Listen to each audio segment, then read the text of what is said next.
Olá, pessoal. Meu nome é Fabiola Vizentim, eu sou do grupo IABíblio BR, e hoje nós vamos falar aqui sobre as tecnologias da web semânticas, experiência e perspectivas em chatbots. Então, esse será a nossa live de hoje.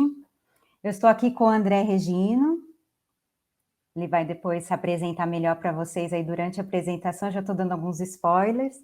Estou muito feliz, né, estou representando aqui o grupo, a gente está muito feliz de estar novamente, né, na conferência da Bots Brasil. Nós fomos parceiro ano passado e esse ano estamos aqui novamente. É uma conferência extremamente importante, grande nessa área de chatbots, e a gente agradece muito aí o convite da Bots Brasil. Então, eu vou pedir, o André será aqui meu copiloto, brinquei com ele será meu copiloto aí para passar os slides iniciais, depois eu vou passar a palavra para ele será o nosso piloto, né? Então, primeiramente, como eu falei, as boas-vindas, eu estou aqui em São Paulo, gostaria que vocês colocassem aí no chat, a gente quer conhecer um pouco as pessoas que estão aí do outro lado, então se vocês puderem colocar o nome, de onde vocês estão falando, se vocês já conhecem web semântica, né, se vocês já ouviram falar em web semântica, e já pensaram em utilizar web semântica em bots, então isso a gente gostaria de estar conhecendo um pouco vocês aí do outro lado. Então vamos lá, ó, o Domingos de Portugal, ó, presença internacional, hein, André? Nós temos aqui a Cassiopeia, acho que é assim que pronuncia, de São Paulo, o Daniel de Porto Alegre, a Day eu conheço também, de Porto Alegre, ó, tem bastante pessoas de Porto Alegre aqui. Vocês conhecem web semântica, já ouviram falar de web semântica? Quando a apresentação é diretamente no YouTube do IABíblio, eu sei que o pessoal já tem um conhecimento prévio, né, um pouco mais específico, mas como a gente está aqui dentro da conferência da Bots, é interessante a gente saber se vocês conhecem Elaine de São José dos Campos, que aí a gente também ajuda, né, algum termo mais específico, eu e o André, a gente vai traduzindo aqui para vocês. E André, de onde você está falando, André? De onde que eu tô falando? Isso, de onde você está falando? Eu tô Está em falando São Paulo? de Campinas. Ah, tá. Aqui de Campinas, do ladinho da Unicamp, né? A Unicamp é um pouco separado do resto de Campinas, né? A gente fica a 40 quilômetros de Viracopos, né? Nem parece que é a mesma cidade, né? Né? Uma distância de 40 quilômetros, mas tudo é Campinas, né? Mas estou aqui, passei um pouco de frio, agora o calor voltou, mas prosseguindo, né? Eu estou aqui na capital, São Paulo capital, e também está estranho. Começou sol, agora já está fechando, se duvidar chove. Você tem todos os climas no mesmo dia aí. Então, eu vou passar aqui um pouco para vocês como que vai ser a agenda, qual que vai ser a dinâmica, né? Então, primeiramente aqui eu vou trazer alguns recados da organização, depois eu vou passar a fala para o André, e aí ele vai trazer um pouco aí de teoria e também um pouco de prática, ele vai trazer um case para vocês. Depois eu volto, né? Eu vou passar para ele, como eu falei, ele vai ser o piloto. Depois eu volto para a parte de perguntas e respostas. E a gente tem as considerações finais aí, qual que vai ser a próxima live. Já vou dar um spoiler da próxima live aqui do grupo IABíblio BR, que será depois colocada realmente lá no YouTube, não é aqui na conferência, né? Vai ser fora da conferência essa próxima live. Como eu estava até comentando com algumas pessoas que se perguntaram, né, no começo da apresentação, enquanto a gente ainda estava nos bastidores, essa live faz parte da trilha, né, do parceiro, no caso do IABíblio BR, do parceiro aqui da Bots Brasil. Então, depois da conferência, a gente vai disponibilizar essa live no canal do YouTube do IABíblio, e ali vai ter as funcionalidades para vocês poderem pegar trechos específicos. Geralmente a gente marca, né, onde é o início, onde começa realmente o conteúdo, a parte de perguntas e respostas, a gente põe essa funcionalidade lá no vídeo para vocês poderem rever e partes que vocês tenham mais interesse ou dúvidas, né? E essa live específica que a gente está trazendo hoje, ela faz parte, na verdade, de uma série de lives. O IABíblio, a gente trabalha bastante lá no grupo com séries de lives, e a série desse ano de 2022 é Tecnologias da Web Semântica, Experiências e Perspectivas. Esse é o título da nossa série desse ano, e nós já tivemos uma sobre produtos do varejo, então como aplicar o Web Semântica em produtos do varejo, que foi a Neuza que fez para a gente, foi no dia 21 de maio, e eu fiz a mediação também. Aí nós tivemos uma segunda live no dia 25/6, aí a Érica Dias e eu, no caso eu fui a palestrante e a Lígia Canelas fez a mediação. Nós falamos da aplicação de Web Semântica em serviços financeiros. Então a gente falou bastante aí de Open Finance, troca de informações entre os bancos. Então a gente trouxe esse olhar. E hoje a gente vai falar sobre chatbots aí com o André Regino. Então, a gente depois vamos ter mais uma live, que depois eu vou até trazer o spoiler para vocês qual vai ser a próxima live. Então, é uma sequência. Mas sempre com esse olhar, né? Como que eu posso aplicar em diversas áreas, qual que é a perspectiva dentro daquela área de uso da web semântica. E é interessante que a gente falou na primeira também de produtos do varejo, e hoje nós vamos falar aí de e-commerce. Então, as lives são um pouco relacionadas, né? Elas vão se fechando, vamos dizer assim, né? Se relacionando para o pessoal entender o todo, aí como que a gente pode utilizar. Falar um pouco sobre o IA Biblio BR, não sei se todos conhecem, mas o IA Biblio BR ele é um grupo multidisciplinar, criado em janeiro de 2020 no LinkedIn, para compartilhar eventos, estudos, vagas, notícias relacionadas ao tema biblioteconomia e inteligência artificial. Mas ele é multidisciplinar, então nós temos pessoas com todas as formações dentro do grupo, isso é muito rico, é isso que realmente faz o grupo aprender e evoluir. Hoje a gente tem mais de 1.200 participantes de vários estados, inclusive do exterior, né? A gente sempre tem pessoas do exterior pedindo para entrar no grupo, então a gente aborda diversos assuntos e traz também como que está lá fora, né? Como que lá fora estão vendo essa questão da aplicação da web semântica, e não só web semântica, né? Taxonomia, vocabulário controlado, todas as técnicas da inteligência, da biblioteconomia, a gente traz num olhar de como aplicar dentro da inteligência artificial. E aqui tem o nosso link, depois eu vou colocar, enquanto o André vai passando para a gente aí a palestra, eu vou colocar para vocês alguns links do meu LinkedIn, do LinkedIn dele, e também aí para vocês conhecerem o grupo e se tiverem também interesse de participar com a gente. Aqui o nosso código de conduta, é claro que hoje, como eu falei, nós estamos apresentando aqui diretamente da conferência da Bots Brasil, então nós também estamos seguindo o código de conduta da Bots Brasil, e nós temos também o código de conduta do IA Biblio, que é muito parecido, que a gente acabou, a Bots Brasil, sem dúvida, é uma referência para nós, então a gente acabou, nós temos um código de conduta muito próximo, né? Então, mas eu vou comentar aqui com vocês os principais pontos, né? O nosso objetivo aqui com o código de conduta é que o grupo seja um ambiente amistoso, convidativo, inclusivo, seguro e livre de intimidação para a troca de experiências profissionais, colaboração e networking. Nossos principais pontos não é tolerado nenhum tipo de assédio, bullying, discriminação, não é tolerado descumprimento das leis, né? Qualquer pessoa física ou jurídica que participe com a gente das nossas ações precisa seguir o nosso código de conduta e sempre o conteúdo, conhecimento acima de qualquer interesse, né? O grupo é para a gente compartilhar conhecimento. E aqui tem também o e-mail do IA Biblio, se vocês precisarem entrar em contato com a gente ou ao perceberem algo que não está condizente com o nosso código de conduta, é só entrar em contato com a gente. E aí eu vou passar aqui a fala para o André, que daqui ele vai entrar com vocês com a teoria e com a prática. E como eu falei, né, depois no final eu volto para a parte de perguntas e respostas. É interessante, se vocês puderem colocar, tem uma aba aqui na parte da sessão, que é PIR, né, perguntas e respostas, se vocês puderem colocar lá, que aí fica mais concentrado para a gente não deixar de responder nenhuma pergunta de vocês. E eu vou ler aqui, algumas pessoas comentaram aqui, André, se conhecia ou não web semântica, né? Então, aqui a Cássio Pé colocou: conheço o assunto, mas preciso e estou me aprofundando cada vez mais. Ótimo, né? Então, venha para o grupo, porque a gente estuda o tempo todo essas questões. E o Daniel também, sim, conheço web semântica, começo a estudar o seu uso em chatbots. Olha aí, o Daniel vai ser um parceiro aí, André, Olha só, aí, nesse conhecimento. Bem bem legal. condizente, né? A palestra com o desejo do Daniel, né? Legal. A Cássia Pé disse que ela já está no grupo. Eu sou um pouco suspeita, vou até falar um pouco para vocês antes de passar.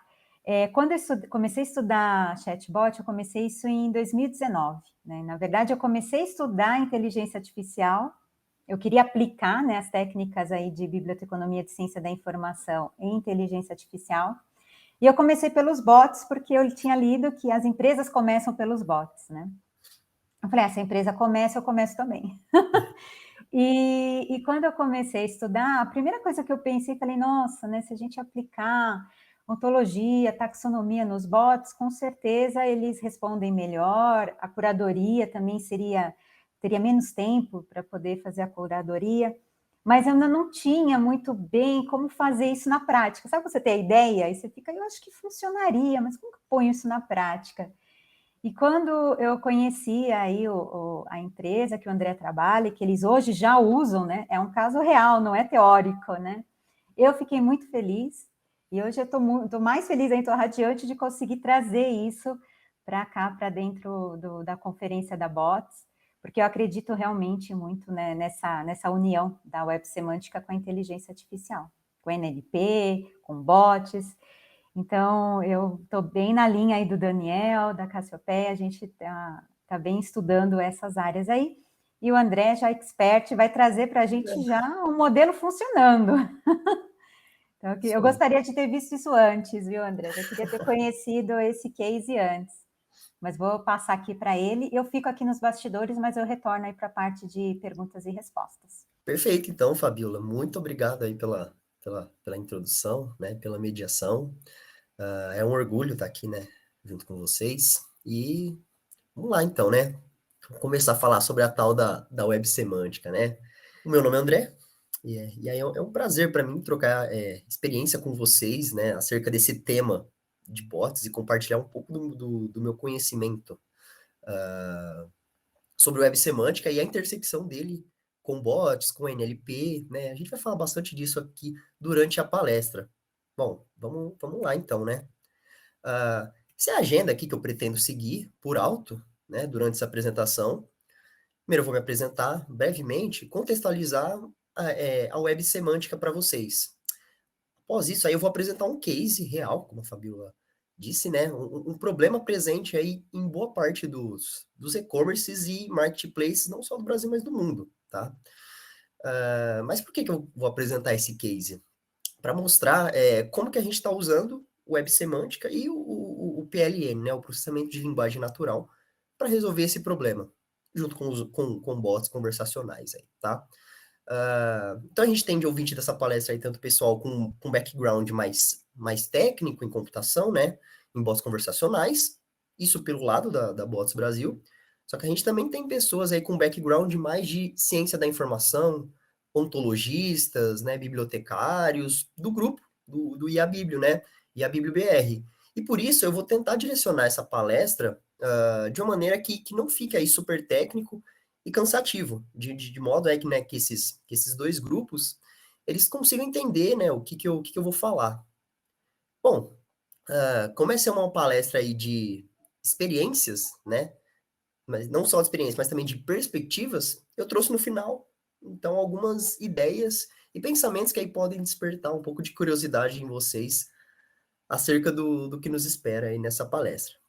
Então, vamos lá. Apresentação rápida aqui para a gente entrar na palestra com um pouco mais de contexto, né? A minha história ela começa com computação lá em 2010, né?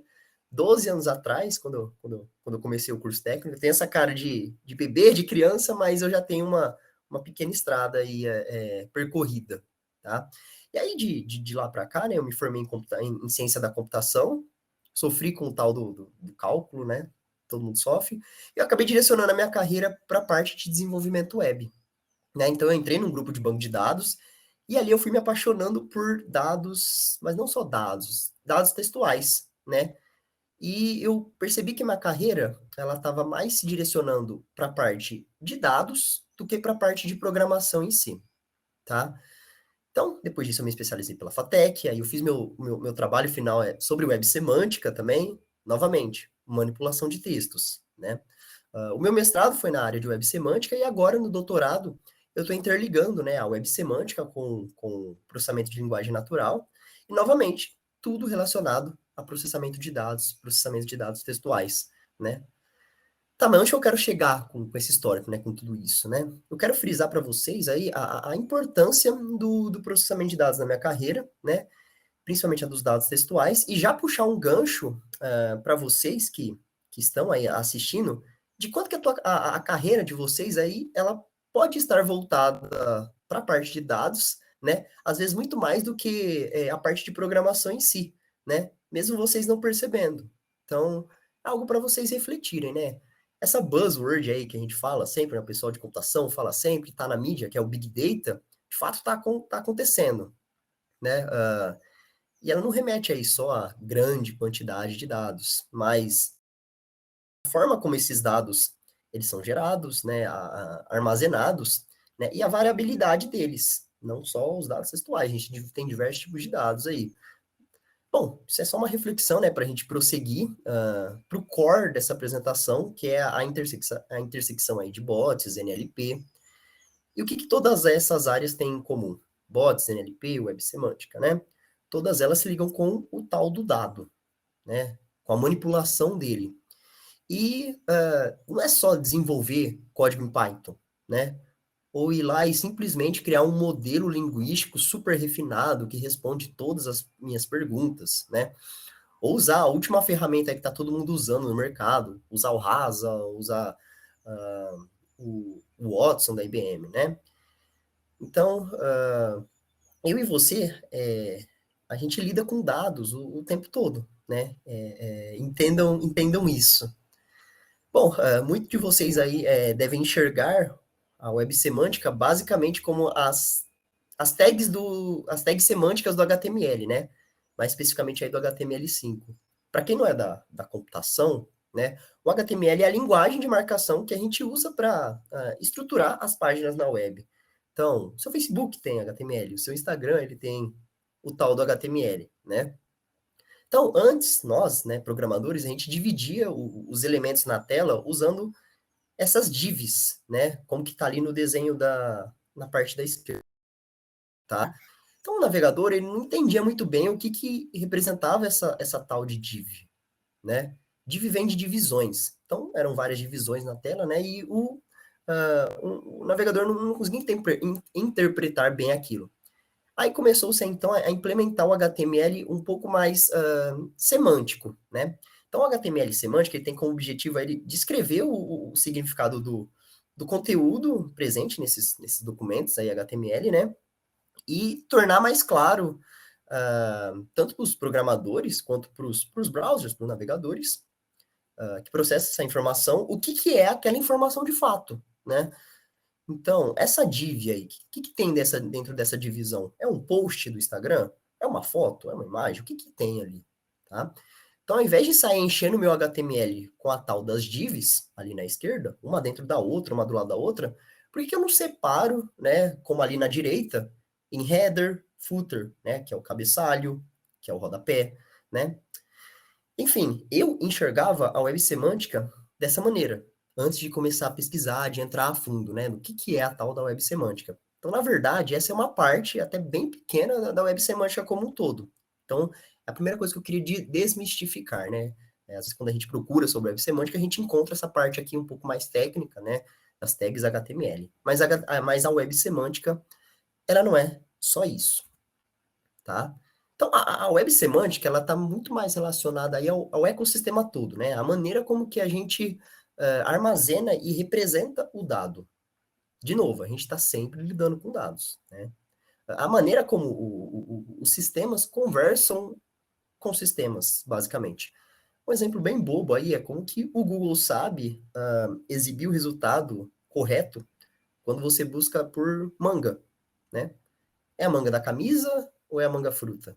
Né? Ele precisa do negócio que chama contexto, né? Bom, contexto a gente já começa a ligar aí com bots conversacionais, com as outras palestras, né, que a gente teve. Então, olha como que as áreas elas começam a se encaixar. Contexto, semântica, mas calma, tá muito abstrato ainda, né? Eu vou apresentar mais a fundo a isso, mais a fundo, né, essa intersecção aí. Na imagem, a gente tem aí uma representação em forma de tripla, dizendo que uma pizzaria qualquer na esquerda aceita como meio de pagamento o PayPal. Putz, André, mas que maluquice é essa de tripla e tal, né? Eu vou falar de maneira bem simples, fiquem tranquilos, né? Não é o intuito aqui apresentar nada muito técnico, muito acadêmico, muito difícil, né? Então, a palavra tripla, ela vem de 3 partes, tá? Então, vamos lembrar lá do português, que a gente tinha um sujeito, predicado e objeto. Então, aqui a gente tem o sujeito, que é uma pizza, um predicado, né, que é o Accept Payment Method, e um objeto, que é o PayPal. Então, eu posso criar triplas sobre o que eu quiser, sobre uma conferência, sobre mim, sobre qualquer coisa, né? Beleza, a gente entendeu então aí que essa representação das coisas na tal da web semântica, ela é muitas vezes feita nesse formato aí de triplas, né? É isso que é importante vocês saberem. Então vamos guardar essa informação, que ela vai ser importante para a gente na descrição do case, né? Então, agora que eu introduzi brevemente aí um dos pilares da web semântica, eu queria apresentar para vocês o problema que a gente vem enfrentando na empresa que eu faço parte, né? No meu doutorado, o meu doutorado eu estou aplicando a pesquisa nessa empresa, né? E é um problema aí que a web semântica ela ajuda a sanar, junto com os bots conversacionais, com o NLP, tá? Então, vamos lá. O cenário é o seguinte. Imagina que eu comprei aí um carro, né? Eu comprei um Fiat Mobi 2022. Mas, putz, já roubaram o step dele, né? Então não tá fácil viver aí nos grandes centros, né? Como São Paulo. Então já roubaram o step do meu carro. Então o que eu vou fazer? Eu vou atrás de um outro pneu que sirva no meu Mobi 2022, né? Eu não sou mecânico, eu não entendo de carros, mas eu preciso encontrar um pneu urgente, porque eu tô sem step, né? Então eu vou até algum e-commerce ou até algum marketplace confiável aí na internet, e eu busco por pneu Mob 2022, igual tá ali na imagem. Faz sentido, né? Então, aí, dentre os milhares de resultados que apareceram, eu encontro esses 2 pneus aí, com valores diferentes e especificações diferentes, enfim. Beleza, agora eu vou ter que escolher qual deles eu vou comprar, né? Mas tem que ser rápido, pois eu tô sem step, pô.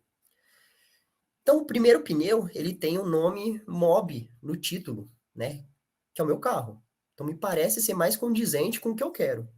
Só que o segundo, ele é mais barato e ele também tem essas 448 avaliações. E aí, qual que eu devo escolher? Qual que vocês escolheriam aí nesse caso? Né? Acho que a gente precisa de um pouco mais de informação para balizar, né, essa compra. Então, o que eu posso fazer? Eu posso entrar lá na página de cada um dos produtos, abro o produto, né? E eu vou ler a especificação, vou ler a descrição desses produtos. Mas eu, assim, eu não achei nada falando que serve para o mob, né? Será que serve para qualquer tipo de mob? Ou o mob 2022 é diferente, né? O que eu faria, e eu acredito que vocês também, eu iria até a seção de perguntas e respostas, né? Lá na página do produto, e veria que se alguém já fez essa pergunta, né? Vai lá e eu vou encontrar um monte de. Eu fui lá e encontrei um monte de resposta técnica, né? Como tem aí na imagem, né? Com um monte de termo difícil. O que é esse tal de R13 aí do slide? Taurin R1, né? Eu só quero saber se serve no meu mob. É só isso. Essa é a minha dor. Eu só quero saber se serve no meu mob, né? Então eu entro na página do outro pneu. Esse era o primeiro pneu. Eu entro na página do segundo pneu e a mesma coisa, né? Só resposta técnica. Então eu não posso comprar um pneu que não sirva no mob, e aí ia dar um trabalho enorme, né? E um tempão para devolver, né? Por isso tem que ser certeiro, né? Eu tenho que comprar o pneu certo. Então vamos aí para as possíveis soluções, né? A primeira delas é ler todas as perguntas e respostas, né? Mas isso é inviável, né? De acordo com a quantidade. Imagina que esse produto ele está à venda há mais de 10 anos, né? Esse pneu aí, esse primeiro pneu que a gente viu, já está à venda faz 10 anos.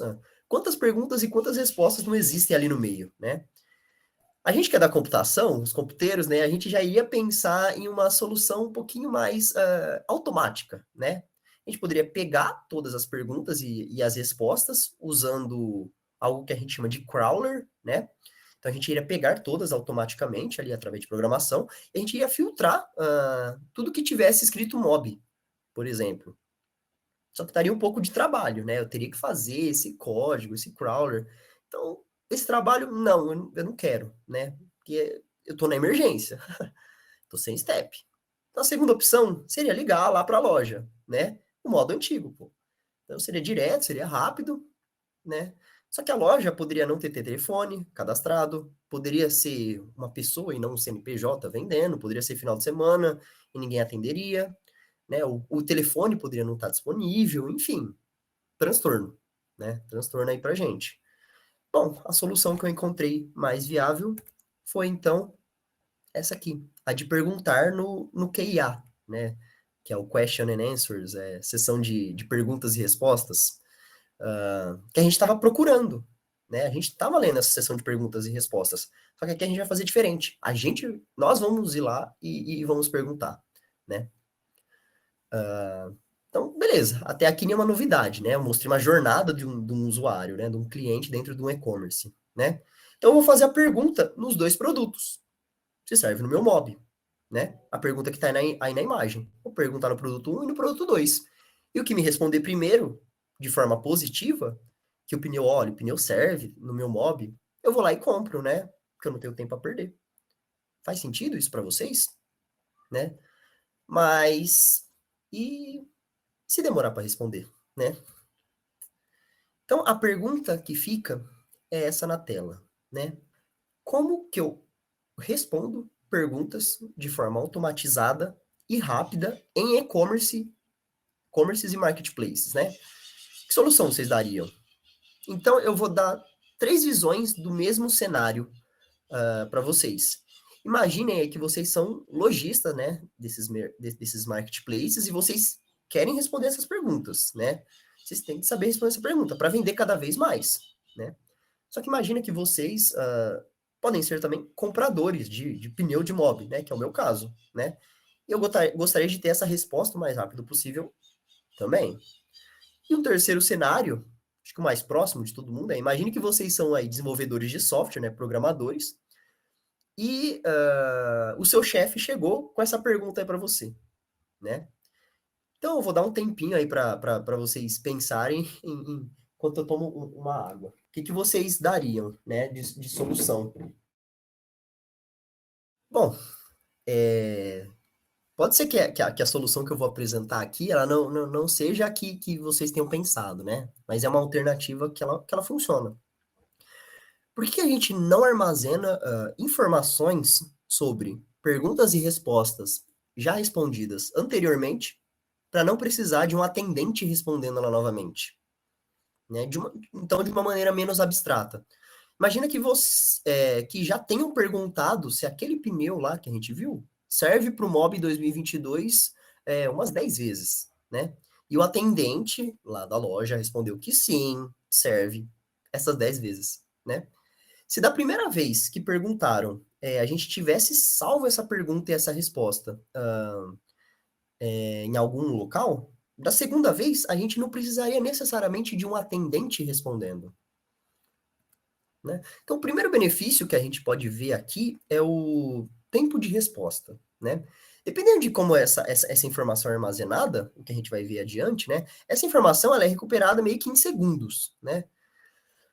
Segundo uma pesquisa que a empresa que eu tô realizou, a GoBots, né, e onde a gente aplicou essa solução, responder uma pergunta instantaneamente, ela pode aumentar a conversão de venda em até 120%. Então, mais que dobram as suas vendas simplesmente por responder bem, rápido, de maneira inteligível, né?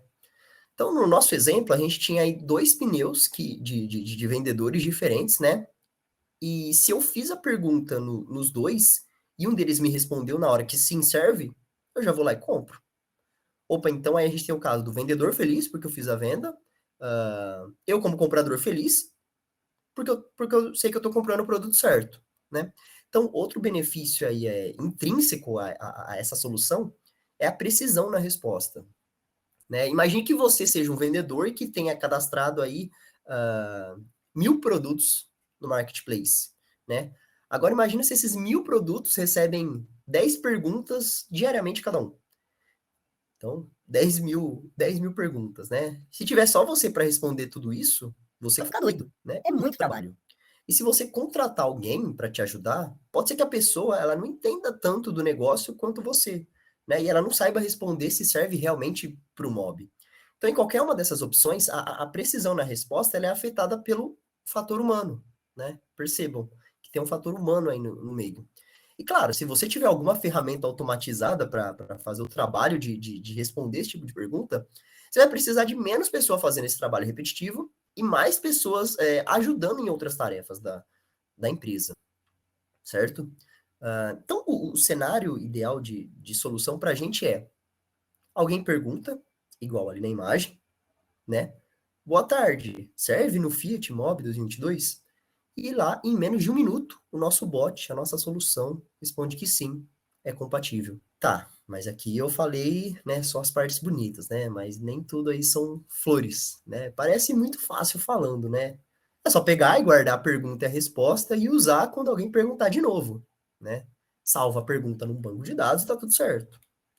Tá, mas o primeiro desafio é como que eu armazeno essa pergunta e a resposta, né? Então, a parte de cima ali da figura, né, ela é a pergunta original.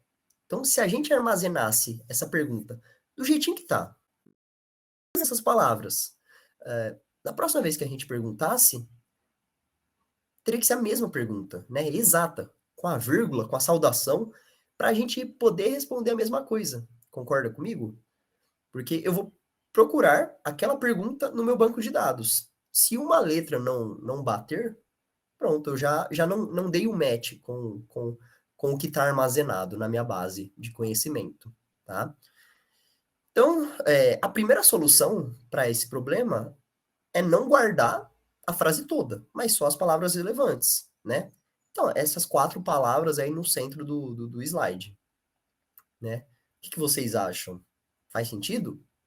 Bom, ela é melhor do que a primeira, né? Então, se daqui 10 anos alguém perguntar algo que tem essas 4 palavras, o nosso sistema ele vai conseguir responder a mesma coisa. Parece algo com futuro. Mas, infelizmente, não é uma solução tão boa assim, né? Vou mostrar para vocês um local onde isso não dá certo, né? Então, olhem a pergunta original de novo ali, né? Então, a gente tem a pergunta original e a gente tem uma outra pergunta embaixo, né?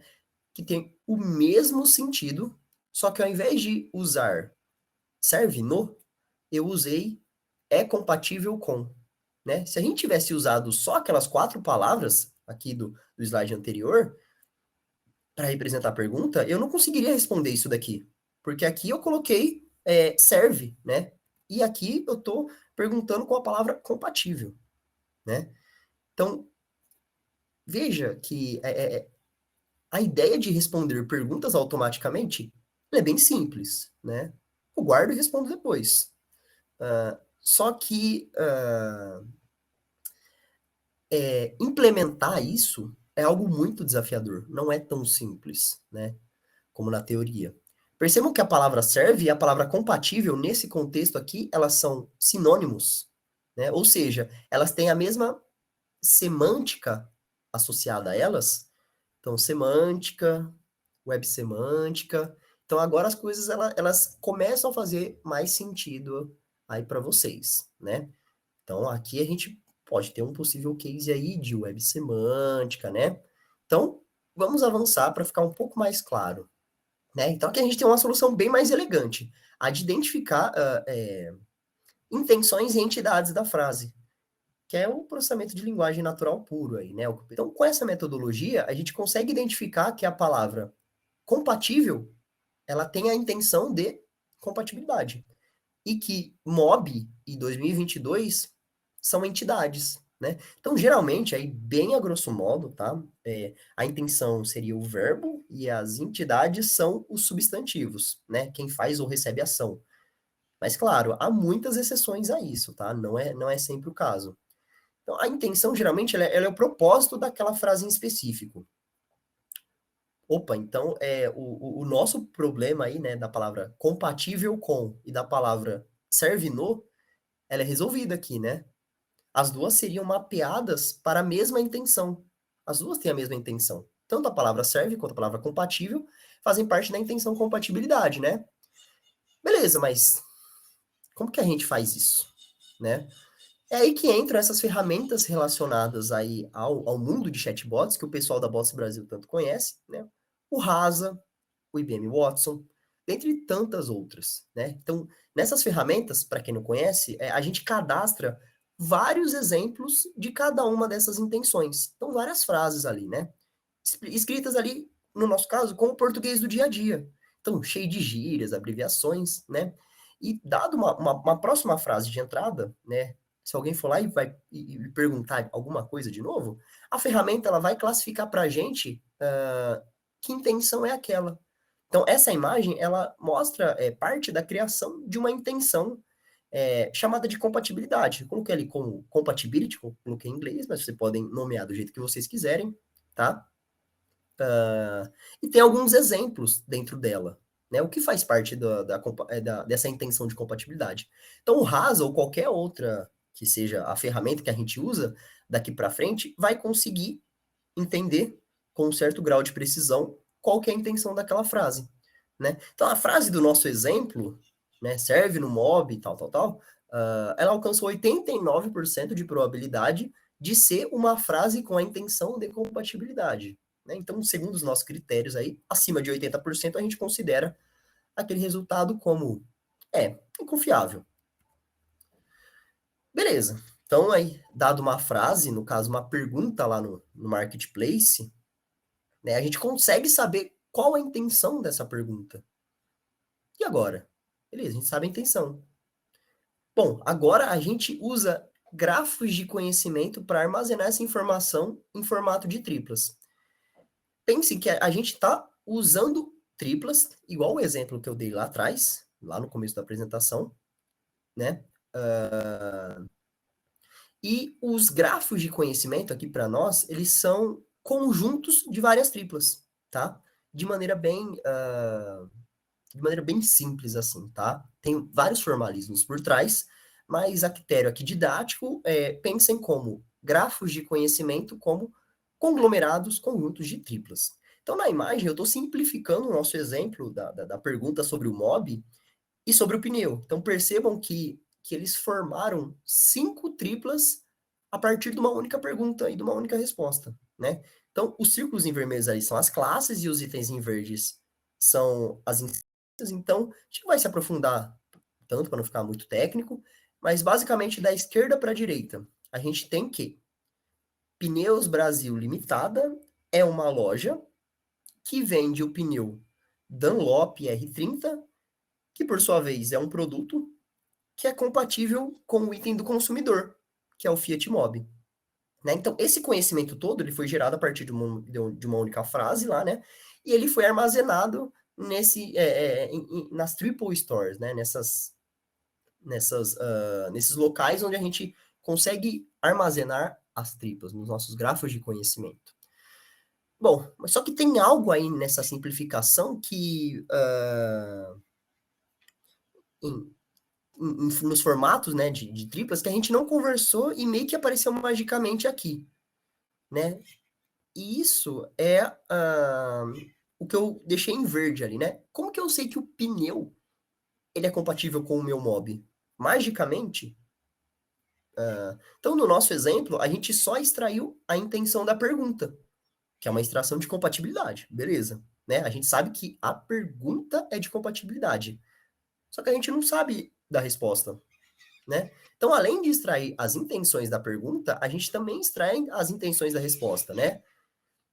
Bom, aí, depois que a gente extrai, né, a intenção da resposta, a gente viu que, sim, o pneu é compatível com o nosso mob, porque a resposta era afirmativa, né? E aí a gente consegue criar essa parte dessa tripla aí em verde, né? Que fala se a compatibilidade é positiva ou não, tá? Então, assim, a gente meio que confirma essa nossa hipótese, a priori, né, até então, com esse exemplo, né, que um par de perguntas e respostas, ele é o suficiente para definir a compatibilidade entre um item do consumidor, que é o carro, e o produto vendido pelo lojista. Show! Então a gente passou por todas essas etapas aí da nossa metodologia para se armazenar, né, o conhecimento sobre as perguntas feitas naquele e-commerce.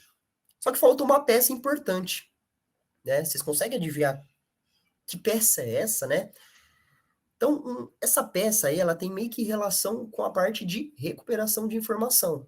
Então, de nada adianta a gente armazenar essa informação aí, né, de compatibilidade em grandes grafos de conhecimento, como ali na imagem da direita, né, esses conglomerados de triplas, se não for possível buscar, né?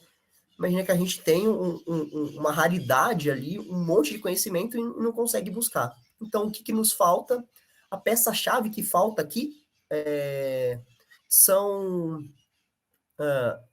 peças para se consultar esses dados.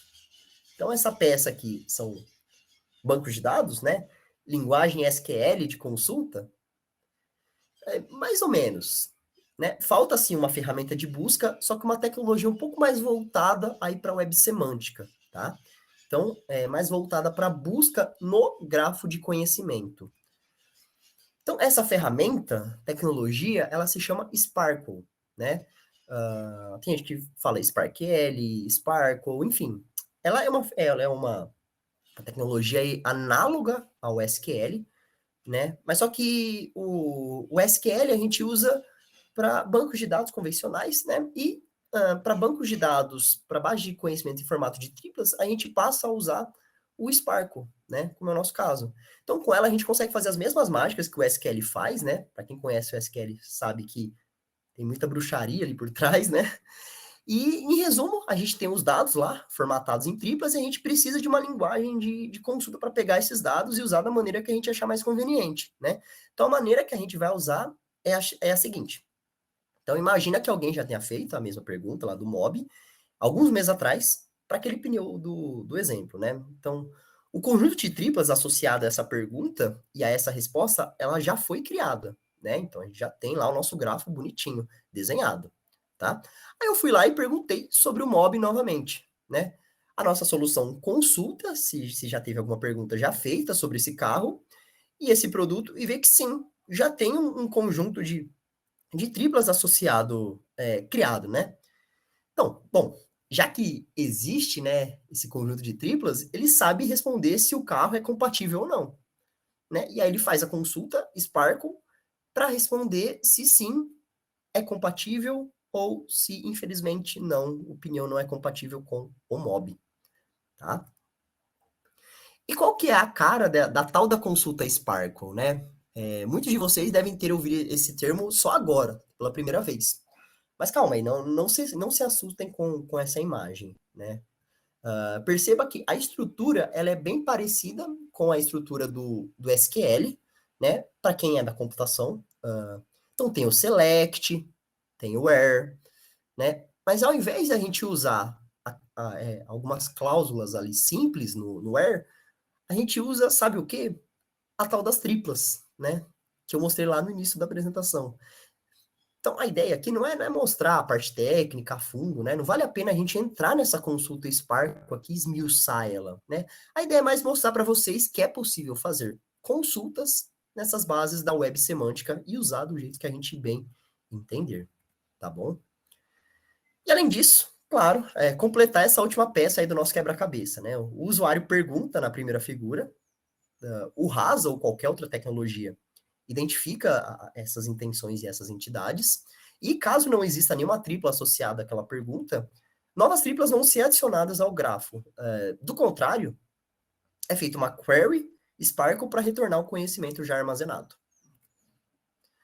Beleza, maravilha. Entendido, né, ali o fluxo, né, a metodologia que a gente seguiu para resolver essa problemática, né, que é algo que a gente pode generalizar para qualquer e-commerce, né, tem uma sessão de perguntas e respostas, a gente consegue responder essas coisas. Tá, mas, de novo, a gente tem algumas limitações aí, né? Então, eu dei um exemplo que funciona muito bem mesmo, né? É uma pergunta do setor automobilístico em português, e ela tem a intenção muito específica, que é a intenção de compatibilidade. né? Então, atualmente, a gente consegue responder perguntas desse tipo aí com primor. Lá na GoBots, a gente consegue responder, a gente é especialista nesse tipo de perguntas, né? Então, esse é o nosso meio que o nosso case de sucesso. Mas para que isso acontecesse, a gente precisou, né, de um baita esforço humano aí, né, para cadastrar exemplos para cada intenção, para validar isso, né? Então, estou mostrando a parte bonita aqui para vocês. Então, cadastrar vários exemplos aí de compatibilidade, né? E também exemplos do que o bot não deve responder, né? Isso também é algo bem importante, que o pessoal das outras palestras deixou isso bem claro, né? A gente não cadastra só o que a gente quer que ele responda, a gente tem que cadastrar o que a gente não quer que o bot também responda, né? Então, outra coisa é que é algo difícil de generalizar. Não é tão trivial expandir, né, esse nosso grafo, né? Quão trabalhoso e quão viável seria expandir, por exemplo, para o domínio de perfumes e perguntas sobre frete, ao invés de compatibilidade. Será que a nossa base de conhecimento, né, o nosso grafo de conhecimento atual, ele seria o suficiente para isso? Claramente não, né? Ele não está preparado para responder esse tipo de pergunta. Então, o que deve ser feito? E é aí que entram, então, os desafios, tá? Então, o primeiro desafio aqui é como que a gente categoriza intenções, né? Então, para a gente, humano, é até que fácil, né? Você lê uma pergunta no e-commerce, mas você sabe mais ou menos ali a que categoria aquela pergunta serve, né? Então, perguntas de frete. Perguntas de frete são bem óbvias, né? Tipo, quanto que é o frete desse produto para o Paraná? Você sabe que isso é uma pergunta de frete. Reclamações ali também são um tanto quanto óbvias, né? O difícil aqui é saber quais grupos a gente deve criar, né?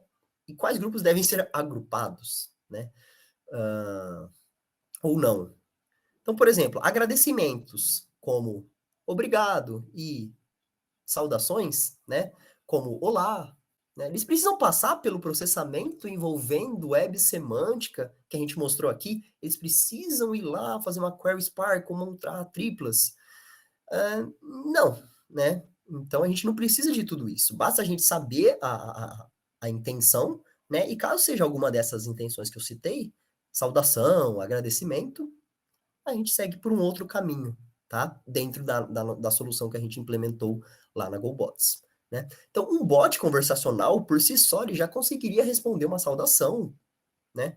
Sem a ajuda da tal das triplas que a gente apresentou aqui, né? Então, o segundo desafio seria a expansão para outros domínios, que eu já comentei. Então, aqui vale a pena a gente pensar que domínios têm muitas dúvidas, que domínios têm mais lojas que se beneficiariam com isso, tá? Então, aqui entra um pouco de negócio, né? Então, todos os domínios têm pergunta de compatibilidade igual que eu dei no exemplo?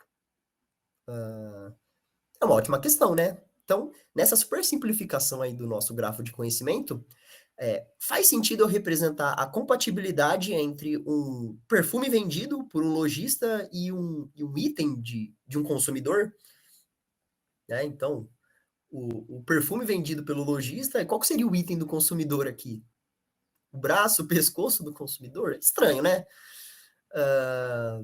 E, sei lá, a compatibilidade entre o sofá do lojista e o item do consumidor. O que seria o item do consumidor aqui? Então, adicionar um novo domínio não é algo tão trivial assim, né? Então, é uma ótima questão de pesquisa aí para o mestrado, para o doutorado, né? Não é algo que você tem na prateleira ali, né? Para você só pegar e usar. Ah, eu vou comprar esse software e vou plugar e tá tudo certo. Por isso que demanda pesquisa, né? Um time de P&D, né? Algo do tipo. Porque é o estado da arte, né? Bom, então fica a dica aí para vocês, né? Qualquer coisa, vocês podem me procurar aí via e-mail para a gente falar, né, sobre planos para expandir e como que isso está entrelaçado com uma dissertação de mestrado ou uma tese de doutorado. Enfim, vamos prosseguir. Então, a empresa no qual eu estou aplicando a pesquisa, que é a GoBots, ela possui clientes aí da América Latina toda, tá? Então, ora, por que eu não respondo perguntas em espanhol, né? Quais as dificuldades envolvidas nesse processo? Eu teria que retreinar todo o modelo, parte dele? Então é outro desafio aí muito interessante, né, que é o desafio atrelado à língua, né? Por fim, pensa que a cada resposta, mais triplas são criadas, né? No exemplo do pneu e no mob, vocês viram ali que uma resposta, né, uma pergunta e resposta, gerou 5 triplas instantaneamente, né? Nessa simplificação. Então, hoje, a nossa base de conhecimento, ela possui um número muito grande, né? Muito grande mesmo, bem expressiva aí de triplas, né? De conhecimento. Eu não saberia nem falar para vocês qual que é qual que é essa quantidade, né? Então, como que a gente garante que essas triplas, elas estão atualizadas, né? Que a infraestrutura, ela aguenta todas essas consultas e todas essas inserções, essas notificações, né? Que o valor do que a gente paga ali de servidor na nuvem, né? Que está armazenando isso, não fica exorbitantemente caro, né? Então, tudo isso são desafios. Beleza, mas se você é o tipo de pessoa mais acadêmica, né? Que quer saber mais sobre os testes que a gente fez, a acurácia, a precisão do modelo, a motivação, os trabalhos correlatos, a metodologia, de uma maneira mais técnica, né? Essa solução que eu apresentei até agora, esse case, ele gerou um artigo científico que foi publicado em 2020, né? Com o título lá na parte da esquerda aí da imagem, né? Esse primeiro paper aí, né? Então, procurando por esse título aí no Google, vocês conseguem encontrar o paper na íntegra gratuitamente, né? E esse paper e esse estudo, ele foi embrionário, né? Ele foi o primeiro passo para outros 2 papers relacionados ao uso de NLP, bots, web semântica, né? No contexto do e-commerce.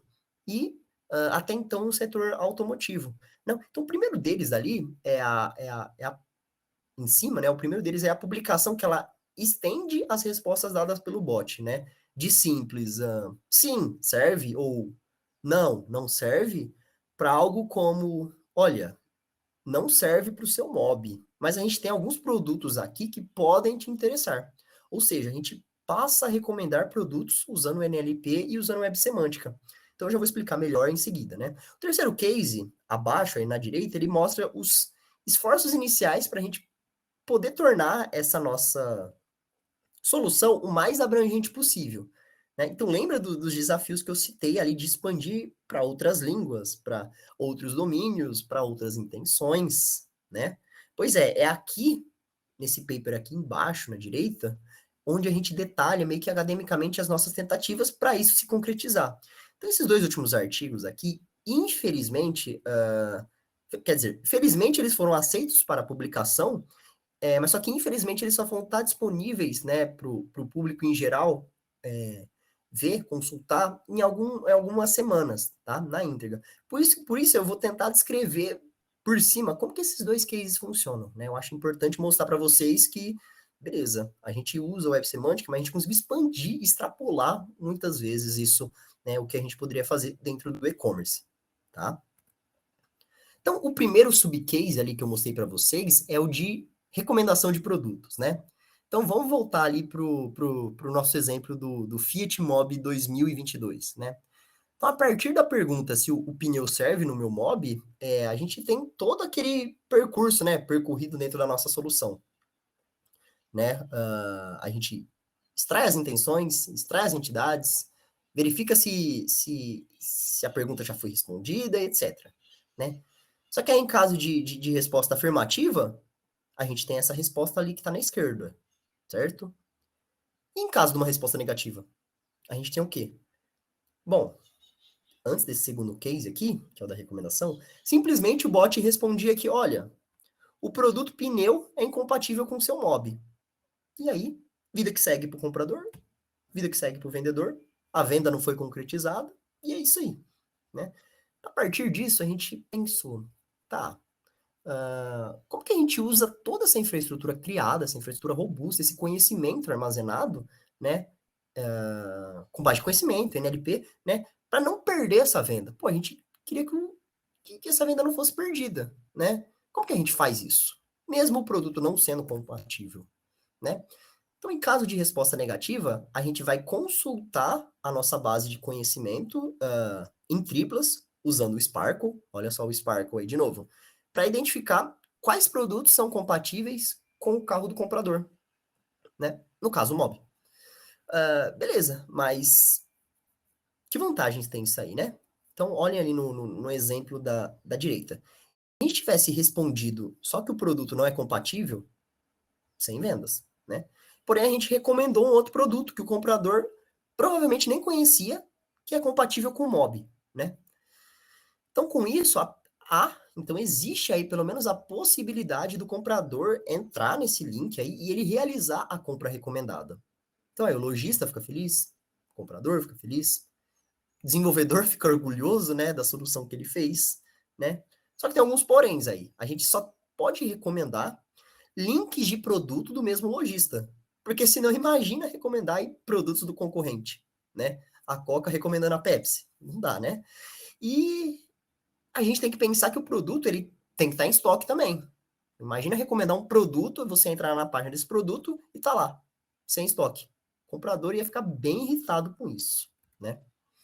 Então, alguns resultados, né, sobre essa recomendação, o gráfico da esquerda, ela mostra a evolução na quantidade de recomendações feitas desde que a gente criou essa funcionalidade, lá em setembro do ano passado, tá? Essa funcionalidade aí de recomendação, né? Então, ela foi sendo ativada em mais lojas, que são clientes da GoBots, e para cada vez mais produtos. Então, ela foi crescendo, crescendo, crescendo, crescendo. Então, quanto mais a base de conhecimento ela souber sobre compatibilidade, mais ela consegue recomendar, né? Então, quanto mais essas triplas estiverem interligadas ali, né, mais conhecimento, melhor, né? Então, o crescimento orgânico. ah, então, a gente tem um poder muito grande aí nas mãos. O gráfico da direita, ele mostra que das 1.205 respostas, com pelo menos aí uma recomendação, mais de 90% estão corretas, né? Mostrando aí que a assertividade da nossa solução, né, que é de recomendação de produtos, ela tá muito boa, né? Ok, mas e quando as respostas dadas elas são erradas? O que a gente faz, né? Então a gente tem um time que revisa, né, as respostas marcadas como errada pelo lojista. O lojista consegue marcar e isso chega para, né? E a gente identifica o motivo. Então aí, geralmente a gente encontra erros de compatibilidade mesmo, né? Produtos que deixaram de ser compatíveis, não são mais compatíveis, né? Uh, e também uh, produtos que foram erroneamente identificados pela nossa solução como compatível ou não compatível, e vice-versa. Então, beleza, né? Esse case aí de recomendação, ele já está funcionando, né? Foi feita uma pesquisa aí, ele foi fruto, né, de uma pesquisa que a gente fez junto com o time de P&D da GoBots. O outro case, ele diz respeito a um framework, ainda em caráter um pouco experimental, que a gente está desenvolvendo para transformar os textos de perguntas e respostas em triplas, né? Para adicionar no nosso grafo de conhecimento. Peraí, André, não é isso que você relatou que vocês fizeram? Não foi o que você comentou durante essa apresentação toda? Sim, mas a gente responde perguntas, mas de um tipo bem específico, né? Os tipos de intenção de compatibilidade. Aqui, a gente tem um plano um pouco mais ousado aí. Explicando melhor, a nossa ambição aqui é o seguinte: a gente quer transformar perguntas de várias intenções do e-commerce para que nosso grafo de conhecimento fique mais robusto, né? Então, a gente quer fazer essa transformação, né, e quer aprender com isso. Então, a gente fez uma análise prévia dessas intenções, que seriam, como que eu posso explicar aqui? São intenções interessantes para a gente, né, de serem armazenadas no nosso grafo de conhecimento, e a priori a gente dividiu essas intenções em dois grandes grupos, que são os grupos que estão aí na tela, os de mutáveis e imutáveis. Mutáveis são aquelas intenções de produtos que meio que mudam constantemente, né? Por exemplo, estoque. Se alguém pergunta se o produto está em estoque, pode ser que sim, nesse exato momento, olha, o pneu tá em estoque nesse exato momento. Só que daqui a alguns segundos não tá mais, né? Então, isso são intenções mutáveis, tá? E as intenções imutáveis, o nome não ficou muito bom, né? A gente precisa refinar um pouquinho esse nome, mas a ideia dessas intenções, né, é que elas são iguais às de compatibilidade, né? Não tem muita variação. Então, difícil, sei lá, uma lanterna ser compatível com um Corsa 2011 e amanhã deixar de ser, né? Com o mesmo carro, com o mesmo ano, com o mesmo modelo. É difícil isso acontecer, né? Então a gente está focando a priori nessas intenções um pouco menos mutáveis, né? Pois tem menos operações de atualização no nosso grafo de conhecimento.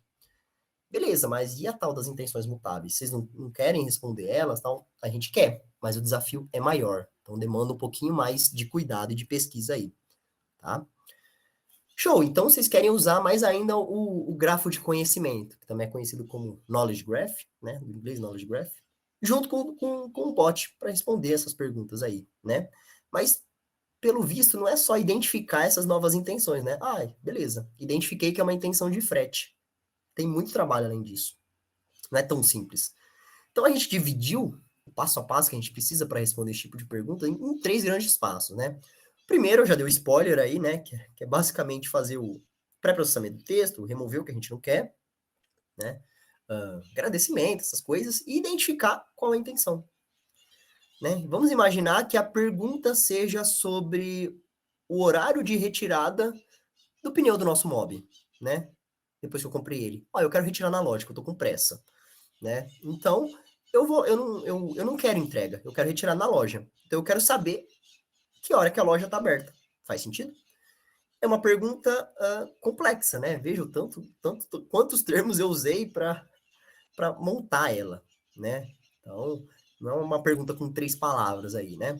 Ela é escrita em linguagem natural, né? Eu posso ter colocado algum coloquialismo ali, alguma gíria, alguma coisa do tipo. E ela não é da intenção de compatibilidade, que é a intenção que a gente sabe responder. Então, a ideia é a gente categorizar essa intenção como algo relacionado a horário de funcionamento da loja, por exemplo. Então, ela vai fazer parte dessa intenção. Intenção, horário de funcionamento. Tudo que for intenção, horário de funcionamento vai cair ali. Então, essa intenção, ela é pouco mutável, né? A gente não muda o horário de funcionamento a cada meia hora.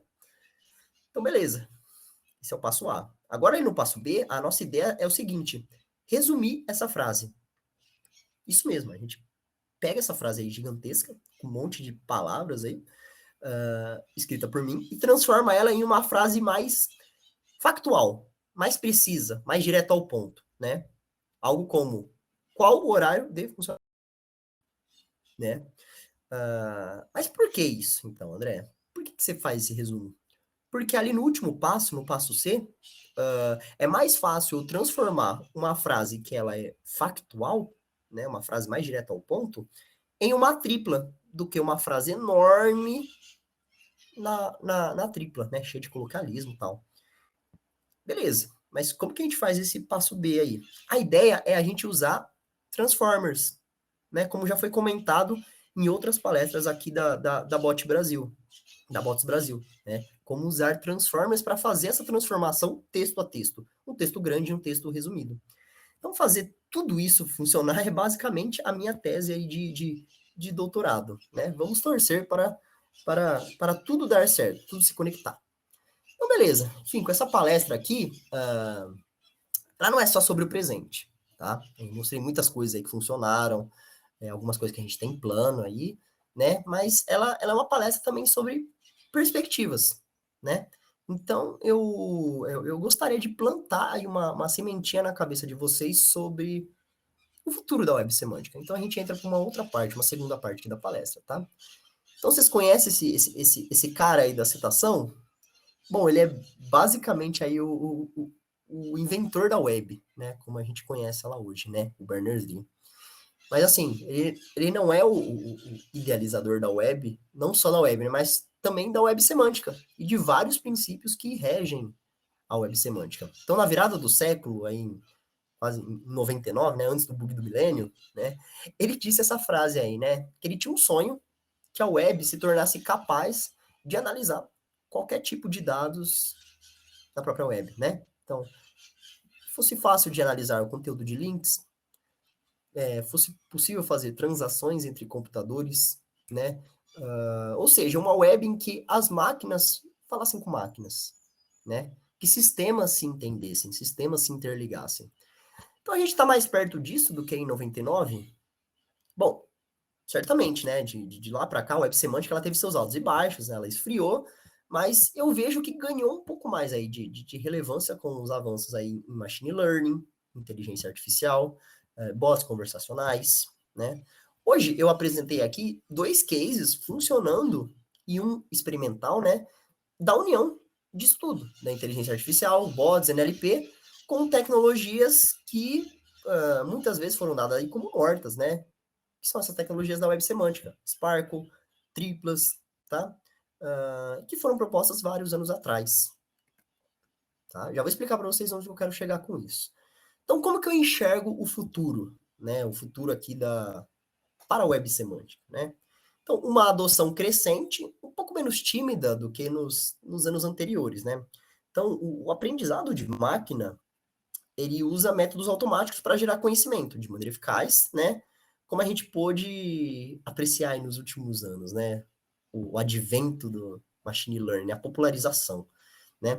Então, a web semântica, por outro lado, ela propicia talvez aí uma organização desses fatos será um pouco mais estruturada, formal, tá? Semântica. Então, ambas andando em paralelo, a gente tem muito a se ganhar. Então, na imagem da esquerda aí, a gente tem um grupo de 12 bases de conhecimento, 12 grafos de conhecimento. Inclusive o DBpedia, que é o provavelmente mais famoso, né? Que é a versão da web semântica do Wikipedia, né? Então, cada um contém aí alguns milhares ou milhões, bilhões de triplas, né? Iguais às que eu mostrei. Então, essa imagem e essa base de conhecimento, elas são públicas, tá? Chama LOD, Linker Open Data, são bases que você pode consultar, você pode usar no seu projeto, né? Elas são acessíveis para qualquer um consultar. Agora, essa rede, em 2020, na imagem da direita, são mais de 1.250 bases de conhecimento, né? Grafos gigantescos, abertos, com muito conhecimento, sobre todos os domínios possíveis que vocês vão imaginar, né? Então, eu achei bacana, legal, André, o que se apresentou, né? Mas onde que eu posso avançar, né? Onde que eu posso encontrar mais coisas sobre os temas que você falou? Bom, a minha primeira indicação é esse livro aí do Diego Weiss, né? Que é de Introdução à Web Semântica. O conceito do livro, ele é bem introdutório, né? Mas o que eu achei muito bom, de diferencial dele, é a parte prática, tá? Então, muitas coisas que a gente vê no dia a dia falando sobre web semântica, elas são bem teóricas, bem pesadas, carregadas, né? E complicadas. Aqui, o Diego Weiss, ele te ensina como incorporar artefatos na web semântica no dia a dia no seu dia a dia como desenvolvedor web, por exemplo, né? E a Casa do Código ali, né, para os computeiros, adiciona também todo um ar de profissionalismo para o livro, né? Todo computeiro ele tem que ter lido algo da editora da Lura, né? É uma ótima fonte aí para vocês, tá? Então, eu poderia deixar de citar também para a galera mais entusiasta, né, o primeiro artigo científico em uma revista internacional que tratava mais a fundo da web semântica, tá? Escrito pelo nosso querido Berners-Lee, que é um dos criadores aí da web, como a gente conhece, como eu já mencionei. Então, esse é um artigo fantástico, né? Vale a pena ler, né? E imaginar o que se passava na cabeça desse cara, desse gênio, lá em 2000, né? E que se concretizou e o que ainda falta se concretizar, né? Muita coisa foi muito idealista, né? E não aconteceu, mas muita coisa aconteceu, né?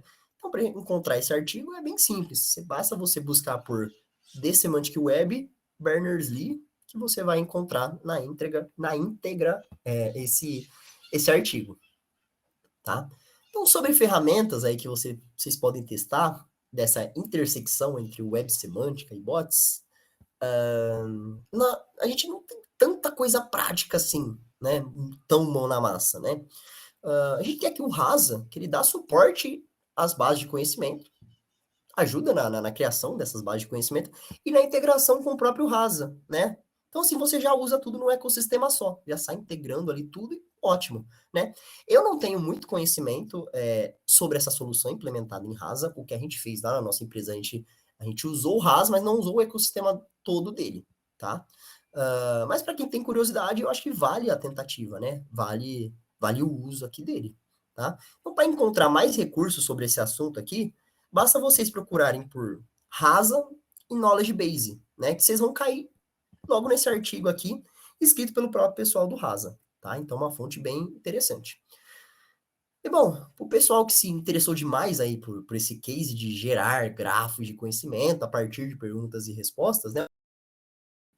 Bem pontual, né? A gente resolveu um problema bem simples, de uma maneira bem legal, bem interessante, né? Então, nesse link da tela, você pode entender de maneira um pouco mais técnica e aprofundada como que tudo isso daqui funciona, né? Como que eram feitas as consultas Sparkle, né? Como que a gente montou essas consultas, quais eram as propriedades, as classes dessas bases de conhecimento, né?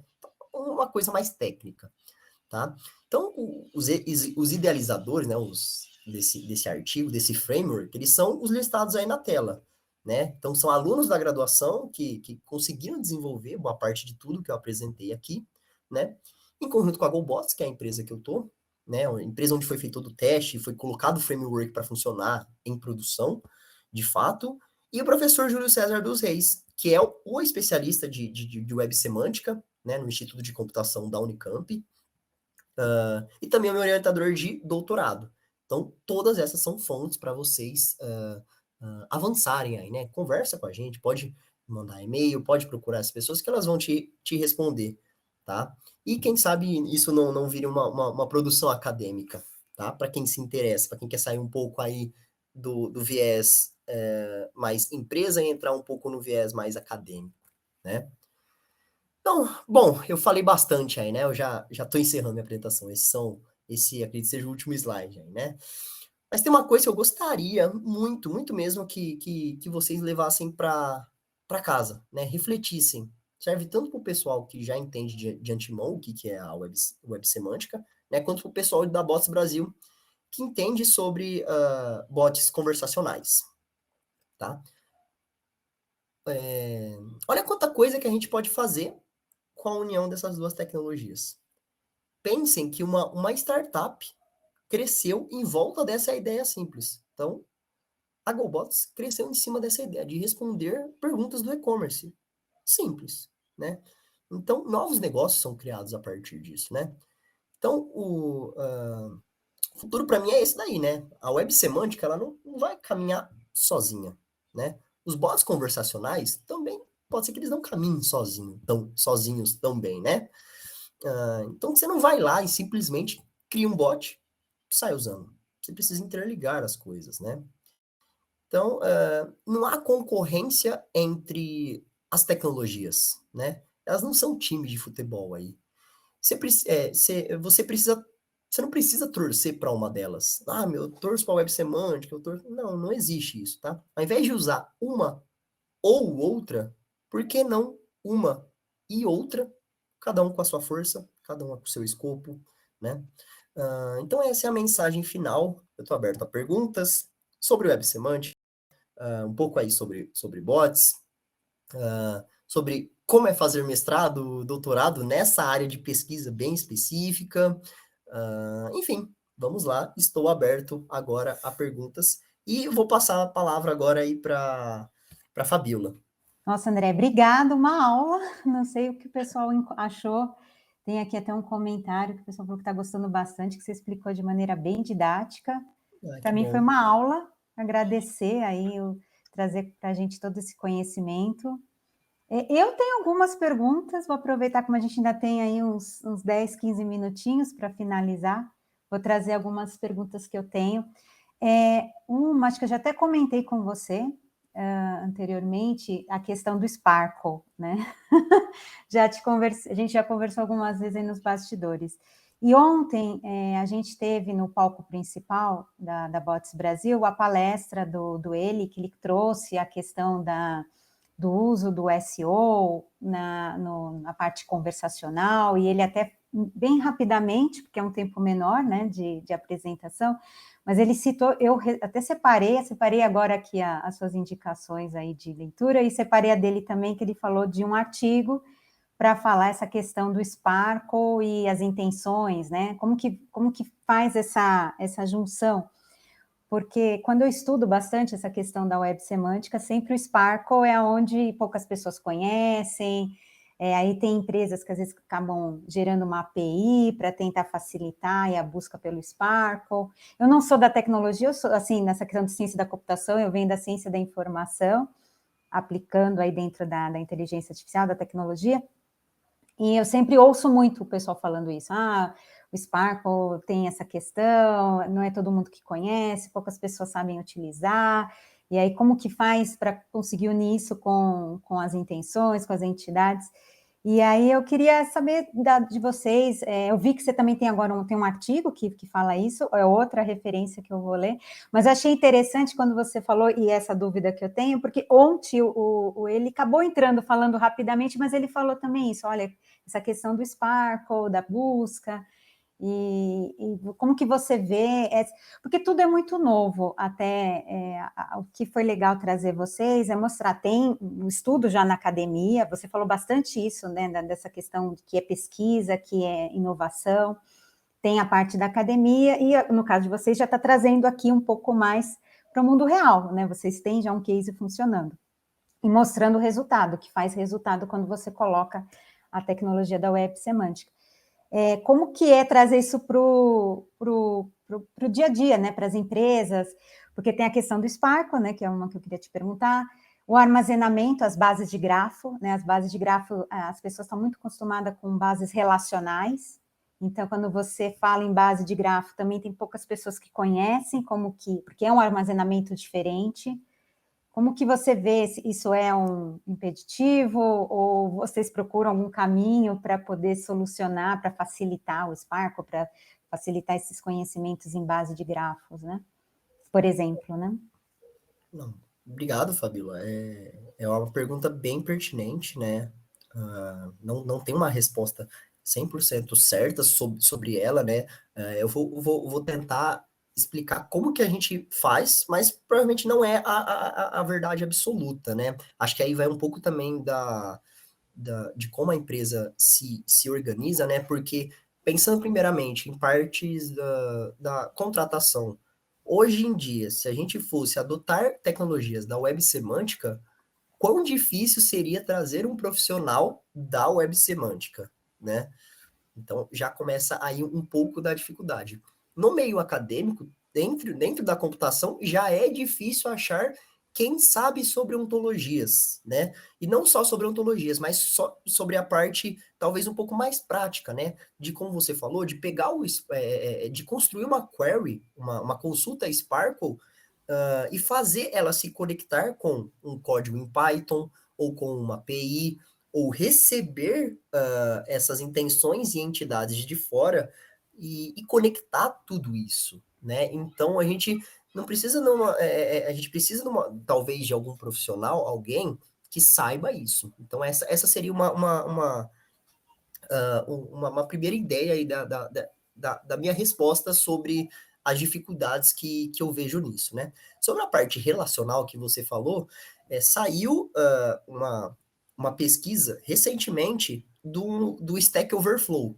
Para a galera da computação, que já conhece, o Stack Overflow ele é basicamente onde a gente busca as nossas dúvidas. Então, a gente tem uma dúvida de programação, como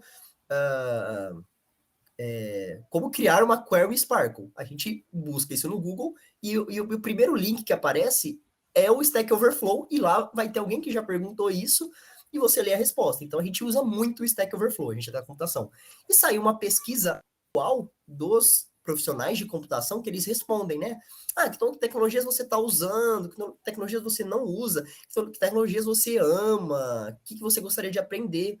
E assim, web semântica nem apareceu, de verdade. Web semântica, dentre o pessoal que está lá, ela está muito lá embaixo, né? Então, não é algo que se adotou com força. Mas disso na minha palestra, eu vejo que isso tende a crescer por causa, né, agora do machine learning, por causa dessa, até dos bots conversacionais. Então, cases como o da GoBots, né, como esse que eu apresentei, tendem a aparecer, porque, beleza, a gente tá lá, machine learning, tal, puxa, como que a gente usa, melhora um pouquinho mais isso, a gente armazena isso de uma maneira certa. A gente coloca dentro do Stack Overflow. Nessa pesquisa aí do Stack Overflow, a segunda tecnologia mais usada, perguntaram, que tecnologias você usou como programador em 2022? A segunda mais usada foi SQL.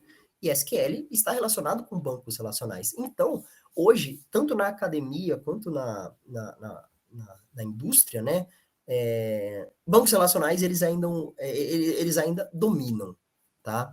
Então, é muito mais fácil você encontrar alguém de um banco relacional, uma contratação, e falar assim, olha, vamos aprender um pouco mais sobre web semântica e vamos ver se web semântica cabe no nosso case, né? Porque senão vira sei lá, vira uma empresa, um case em que você quer, por exemplo, enfiar coisas de inteligência artificial porque a inteligência artificial está na moda.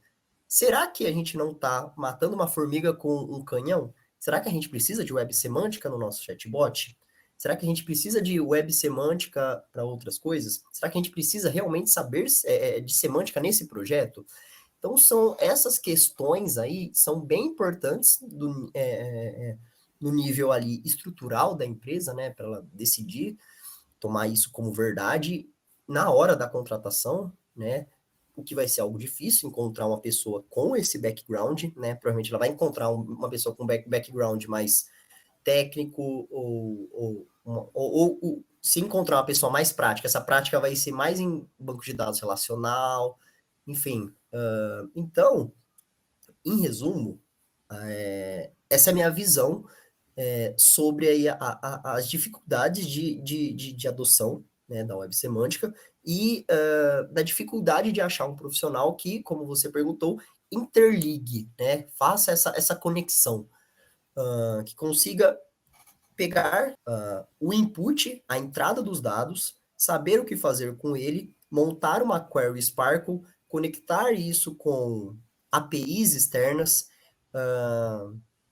usar as variáveis, identificar as intenções e entidades do Rasa ou do Watson, de qualquer que seja o software, e pegar essas intenções ali, né? Usar a sua lógica de programação. Ah, se for tal compatibilidade, eu quero responder uma coisa. Se for mutável, eu quero responder outra coisa. Então, esse profissional, né, ele tem que ter muitas qualidades, é uma coisa difícil. Então, essa é minha visão aí sobre tudo isso. Não sei se eu consegui responder a sua pergunta.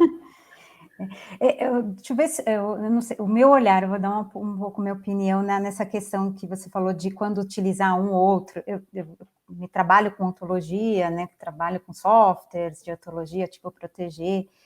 Eu acho que quando envolve, acho que cabe à web semântica, se você tem essa percepção também. Quando envolve conhecimento, quando tem que ter uma informação de especialista, que nem no caso do pneu, né? Eu não entendo nada de carro, não entendo nada de pneu. Eu seria a dificuldade de saber se um pneu é compatível ou não. Então, eu precisaria de um especialista na área automotiva, que conhece muito do mercado, para dar uma resposta realmente correta, não ficar tão o call center, se fugir daquela pergunta e resposta, ele já não consegue responder, porque ele não é especialista da área. Então, a mesma coisa para o bot, né? O bot, nesse caso, quando envolve conhecimento, não só o dado, quando eu preciso ter um contexto, saber essas relações, aí sim a web semântica, a ontologia, o RDF, todas elas fazem sentido, porque aí eu tenho que ter um conhecimento, não basta só ter o dado MOB, eu tenho que entender que o dado MOB está relacionado com aquele pneu, com aquele volante, enfim. A gente tem que fazer esse relacionamento dos dados, né? Eu acho que nesse sentido vale a pena, porque envolve conhecimento, diferente quero saber se eu tenho dinheiro no meu saldo, tenho saldo na minha conta. Qual o valor do saldo da minha conta? É um dado, ele vai lá, busca e traz o valor. Eu não precisaria montar uma web semântica para poder trazer essa resposta, que hoje já acontece, né?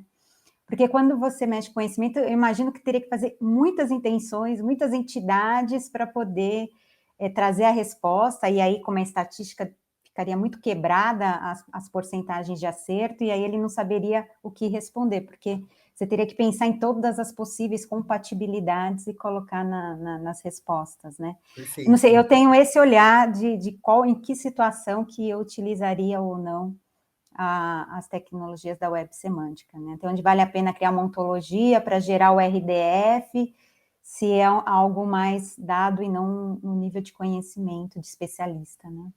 Perfeito, perfeito. A ideia entre aspas, né? Bem entre aspas aí, substituir, ajudar, né? O, o especialista de é um dos papéis ali que eu vejo para essa crescente aí, né? Da web semântica. Eu enxergo assim como você, Fabiola. Muito boa a sua constatação, né? A sua... Mas que bom, alguém que é um especialista para ver se eu entendo, se eu vejo dessa forma, deixa eu ver se você entende também dessa forma. Aqui tem uma pergunta do Daniel, ele colocou assim, parabéns pela exposição, e eu tenho Obrigado. seguido um caminho de adotar a web semântica como se fosse uma ontologia geral e consultas de bases de conhecimento locais como uma ontologia de domínio. Será que estou no caminho certo? Ficou assim, eu queria entender, Daniel, um pouquinho mais, se você está falando de um domínio específico, será que você não está caindo naquele problema que a gente falou nossa, eu vou usar a web semântica, mas será que o seu problema demanda alguma tecnologia, alguma coisa semântica? Você precisa realmente de semântica para isso? Se a resposta for sim, eu acredito que é um caminho bom, né? Como você disse aí, usar uma ontologia de domínio para auxiliar. Então, acredito que você esteja no caminho certo, mas eu precisaria entender um pouquinho mais desse seu contexto. Como você está usando esses dados, né? As perguntas lá, o como, por quê, né? Onde? Então, são perguntas aí chatas, mas elas são meio que balizadoras, né? Que vão fazer um pouco você refletir se realmente é o caso de usar algo semântico, né? Você precisa dessa robustez semântica para suas para suas respostas, né? Para a saída dos seus dados processados ou não, né? Ou uma simples, igual o exemplo que eu dei ali da saudação. Uma saudação, eu não preciso armazenar em triplas uma saudação, né? A resposta de uma saudação, né? Tem outras tecnologias que comportam que já conseguem resolver esse tipo de coisa, né? Então, a gente também não pode usar a web semântica para para tudo. Também querer encaixar tudo. Igual que a gente faz na computação, né? A gente escolhe uma linguagem de programação e usa ela para tudo. Para programar smartwatch, para programar para web, programar para celular. Às vezes não é tão interessante isso, né? Então, será que no seu contexto você está usando. Bom, você disse, você respondeu que você está usando para bots maiores. Não, legal. Eu acho que sim, faz sentido. Você tá no caminho certo, sim, viu, Daniel? Tem mais uma, acho que é a última que a gente faz, é da Cassiopeia, ela colocou assim, adorei, gostaria que, se possível, revisitasse sua fala quando diz que um bot já consegue reconhecer intenções sem uso de triplas. Em relação ao projeto do framework que utiliza as triplas para armazenar as intenções, não ficou claro para mim a conexão do banco de dados com chatbots. Deixa eu ver se eu entendi. Então, revisitar sua fala quando disse que um bot já consegue reconhecer intenções sem o uso de triplas. Tá, então, nesse exemplo que eu dei de saudação ou agradecimento, imagina então que eu fui lá e perguntei, serve no mob? Aí, o atendente, pode ser o atendente mesmo, respondeu, sim, serve. Aí eu fiz uma réplica ali, né? Eu mandei um obrigado pela resposta. Esse obrigado pela resposta, ele vai passar por um serviço lá da nossa empresa, né, da GoBots ali, para identificar as intenções e entidades. O que ele vai achar ali de intenções? Bom, ali provavelmente ele vai achar que é uma intenção de agradecimento, né? Se está bem calibradinho a parte ali dos bots conversacionais, né? A parte do RASA, né? Do NLP, ele vai achar que é uma intenção de agradecimento, tá? Então, a partir disso, ele achou que é uma intenção de agradecimento quando eu falo que um bot consegue reconhecer intenções sem o uso das triplas, ele para nesse momento e vai para outro processamento. Então, como responder agradecimentos? O que a GoBots faz para responder agradecimentos? Ela não responde? Fica dessa maneira? Ou ela responde alguma coisa? Qualquer que seja a resposta, ela não precisa ser armazenada em triplas, entende? O armazenamento em triplas é mais para coisas futuras. Então, a compatibilidade do meu produto hoje, ela é importante no futuro, porque a compatibilidade do mob com o pneu, opa, mais para frente eu gostaria de saber como responder isso. Então, por isso eu armazeno. Agora, um agradecimento, obrigado. Eu precisaria criar uma tripla para salvar o que eu deveria responder sobre o obrigado. Então, nesses casos que eu quis dizer que, olha, não vale a pena armazenar tudo, todas as intenções possíveis, todas as entidades possíveis, lá nas triplas e consultar isso via Sparkle, tá? Então, essa foi a intenção. Não sei se eu consegui responder bem aí a sua Ela pergunta, se foi colocou essa a sim, intenção. que ela entendeu sim, obrigada. Beleza. Deu. Então, essa é a ideia. Então, intenções é que a gente não precisa armazenar. Basicamente isso. E é esse o estudo que a gente está fazendo agora. O que é legal o grafo de conhecimento armazenar e responder? O que não é legal? O que outra coisa pode responder, né? Então, é isso. E só para a gente passar já para o próximo slide, para a gente finalizar hoje, deixa eu te perguntar mais uma curiosidade minha. Quando você fala lá do DBpedia, né, dos outros grafos que estão abertos, que são de domínio público, vocês já pensaram em unir o produto que vocês têm, buscar informação no DBpedia de alguma forma? Eu estou perguntando porque quando ontem também a gente teve essa palestra, o SEO faz isso, né? O SEO ele relaciona a página dele com o Knowledge Graph do Google para alavancar o site dele, né? Na hora que você for buscar no Google, se a página dele está linkado com o Knowledge Graph do Google, que busca informações no Wikipedia. Então, se tiver essa relação, o Google entende que aquele conteúdo é bom e joga para cima na resposta. Vocês já pensaram de alguma maneira relacionar o pneu, o mob, com as informações que estão abertas no Wikipedia sobre pneu mob? Não sei. Olha, Alguma coisa? Porque aí você expande o conhecimento de uma maneira gigantesca, né? sim, sim. Olha, um dos pilares ali da web semântica, do dados interligados abertos, que é o Linker Open Data, né, que são essas grandes bases de dados que eu mostrei, igual o DBpedia, é aberto para qualquer um consultar, você não precisa pagar ali, não é só se você for fazer um uso exacerbado, né, do software, da base de conhecimento em questão. Então, um dos pilares da web semântica é esse, é o do reuso, né? Por que criar uma ontologia maravilhosa, perfeita, condizente, se a gente pode reusar partes de outras ontologias ou conhecimento de outras ontologias, tá? Então, o que a gente pensou a priori, né, de reuso, né? Porque agora, como a gente fez o nosso knowledge graph, né, a nossa base de conhecimento ali, a gente fez, ele deixou ele bem estruturado, ele já está respondendo muita coisa, a gente já está expandindo ele. Então é hora de pensar também ali em reformulação. O que dá para agregar nesse knowledge graph para ele ficar mais otimizado, melhor, responder mais, enfim, essa é a nossa ideia, né? E isso vai se converter em vendas para a GoBots, né? Vai se converter em perguntas e respostas respondidas e mais vendas, mais gente feliz, enfim. Para isso, a gente pensou no seguinte: existe me fugiu o nome agora, mas é um grafo de conhecimento, tô tentando lembrar o nome, é um grafo de conhecimento aberto para o segmento de e-commerce. Então, pensa que a gente não vai só guardar isso é compatível com isso, carro e produto consumidor. Se a gente expandir domínios, a gente vai precisar expandir essas classes, né?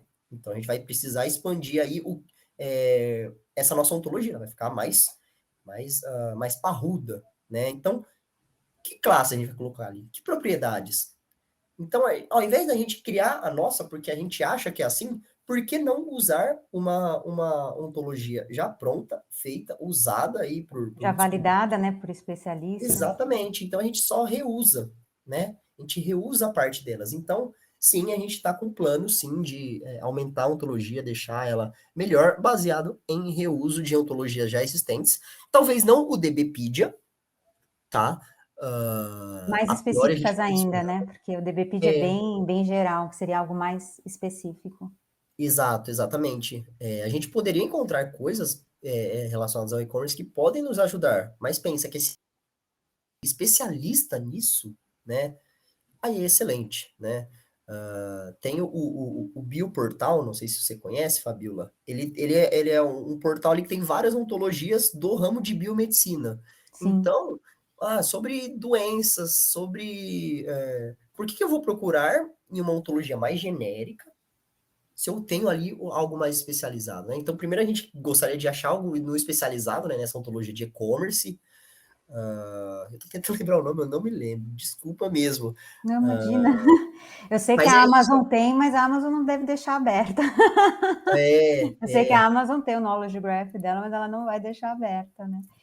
A gente trouxe uma bem específica da área de serviços financeiros na live anterior do grupo, que é a Fible. A Fible é específica de serviços financeiros. A gente mostrou como que ela funciona, como que se consegue visualizar as classes, né? sim, sim. Vamos Ó, passar para o próximo, para o último slide. Se você lembrar, a gente coloca aqui para o pessoal, mas não tem problema, porque a gente já passou do limite do horário aqui da sala. Então, a gente vai finalizar. Acho que a gente respondeu todas as perguntas, né? Então, acho que todas as perguntas que a gente fez, mas eu vou deixei aqui o contato, nosso contato, se vocês quiserem entrar em contato com a gente no LinkedIn. Eu vou colocar aqui também o link, nós vamos disponibilizar a, no caso, essa apresentação, esses slides do André, nós vamos disponibilizar no Notion que a gente tem do IABibliobr, do grupo, que é dessa série das tecnologias da web semântica, vou disponibilizar lá. E aí, e também no nosso canal no YouTube vai aparecer essa apresentação lá também, essa gravação, só que a gente ainda vai ter que editar o início, então a gente vai preparar o vídeo para depois poder subir, então sigam a gente lá no canal do IABibliobr no YouTube, que assim que subir vocês vão ficar sabendo também. Mas a apresentação a gente já consegue colocar antes, acho que até amanhã, né, André, a gente já consegue disponibilizar para vocês poderem ter acesso aí a todos esses artigos, né, as informações, os exemplos todos que o André trouxe aqui para a gente. E aí é o mesmo que está aparecendo aí no slide, eu coloquei aqui para vocês. E só para dar o spoiler, né, a nossa próxima live, que não será aqui, né, na conferência, mas vai ser lá no nosso canal do IABíblia no YouTube, no dia 24, é um sábado, às 10h30 da manhã. Nós vamos falar sobre tecnologias da web semântica, experiências e perspectivas, que é a série, mas aplicada à MediaTek. Então, nós vamos trazer dois profissionais aí da Globo, os dois trabalham na Globo, a Catarina e o Ítalo, e eles vão trazer para a gente curiosidade, a Globo já há 10 anos, né, ela tem ontologia, eles trabalham há 10 anos com ontologia, e eles usam para personalização, para distribuir, né, conteúdo para o usuário e um conteúdo que seja personalizado com o que a pessoa procura, né? Então, quais são as buscas, o que ela se interessa, então a ontologia estrutura todo o conhecimento que a Globo, né, todo o material que a Globo produz, e aí ela consegue, ela ajuda, né, vai junto com outras tecnologias, ela ajuda aí para fazer as recomendações. Então, um pouco aí também que o André falou aí de recomendação do pneu, eles usam ela para recomendar conteúdo. Então, é bem legal e eles têm uma experiência de 10 anos, né? Então, vai trazer muito ideias, como que eles estão aplicando. Eu também estou com uma expectativa alta para variar, né? Então é isso, gente. Agradecer aí novamente a presença de todos. Quem ficou até o final com a gente aqui. É isso, gente. É o que eu tenho para agradecer. Passar a fala aí para o André para a gente finalizar. não, acho que é isso mesmo, Fabiola. Fico muito feliz aí pelo convite e pela sua mediação, pelo espaço, né, da Bots Brasil. E tomara que tenha agregado tenha despertado aí algumas ideias em vocês, né? Que a web semântica não é necessariamente o passado nem o presente, mas pode ser o futuro, né? Eu Pode ser acredito o nisso, futuro. totalmente o futuro. Quanto mais a gente aplicar a web semântica, mais conhecimento a gente traz aí para os dados, né. É isso aí. Acredito nisso sim. Então tá, Isso aí. gente, até mais.